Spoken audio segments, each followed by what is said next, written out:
2018-তে BNP ইলেকশনে আসলো, কিন্তু মাঝপথেই তারা সরে গেল। সরে যাওয়ার সবচেয়ে বড় কারণ ছিল যে তারা একটা সিটের বিপরীতে 2-3টে করে তাদের প্রার্থী, কারণ প্রার্থী একটা লন্ডন থেকে আসছে, প্রার্থী একটা পুরোনো পল্টন থেকে যাচ্ছে, আর একটা গুলশান থেকে যাচ্ছে।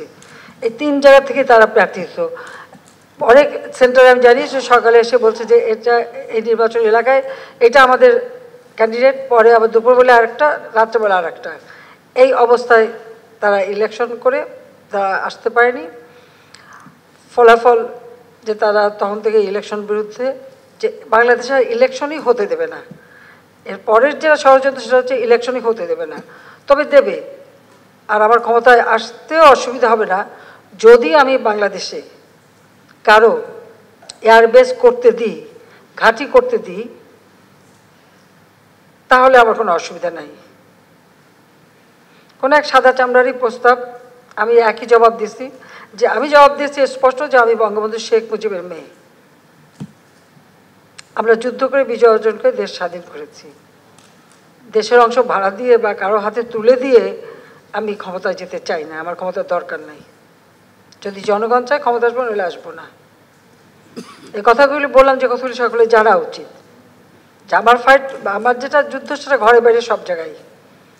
তো ওই অবস্থায় কিন্তু আমি চ্যালেঞ্জ দিয়ে ছেড়ে দিলাম।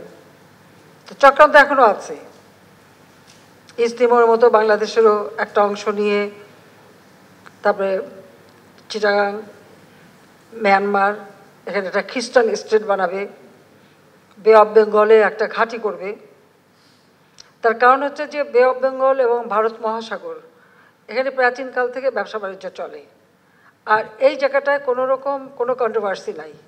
এখানে কিন্তু কোনো কারো মানে ওরকম দ্বন্দ্ব নাই, কারণ ভারত মহাসাগর এবং আমাদের বে অফ বেঙ্গল ভারত মহাসাগরের মধ্যেই একটা উপসাগর, এটা সারা প্রাচীন যুগ থেকে ব্যবহার করা হচ্ছে।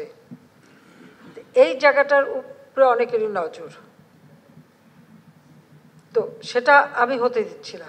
এটাও আমার একটা অপরাধ, কারণ এখানে মানে এয়ারবেস করে কার উপর হামলা করবে যদি একটা দেশকে দেখানো হয়, কিন্তু সেটা তো না। আমি তো জানি আরও কোথায় যাবে, যে কারণে আমাদের কিছু সমস্যা সবসময় পড়তে হচ্ছে, হবে আমি জানি, কিন্তু আমি ওটা পাত্তা দিই না। সোজা কথা, দেশের মানুষ হচ্ছে আমার শক্তি, মানুষ যদি ঠিক থাকে আমরা আছি। আর দেশটা যে উন্নতি হচ্ছে এটাও অনেকের পছন্দ না। আমরা যে খাদ্য উৎপাদন করি, খুব বড় এক দেশ বলে ফেললো যে এত খাদ্য উৎপাদনের দরকার কি, আমাদের তো যথেষ্ট আছে, আমরা তো দিতে পারি। তবে যে হ্যাঁ, ওই আশায় তো বসে থাকবো। আমাদের অনেকেই বলছে যে কী দরকার, আমরা নিজেদের মাটি, জাতির পিতা বঙ্গবন্ধু শেখ মুজিব বলছেন নিজের মাটি মানুষ দিয়ে আমরা দেশ গড়বো, আমরা সেটাই করবো। আর নিজেদের মানুষের খাবার আমি এখানেই যতটুকু পরে উৎপাদন করে মানুষের খাদ্য নিরাপত্তা দেবো, আমরা দিয়েছি সেটা। কিন্তু এই ধরনেরও কথা আছে।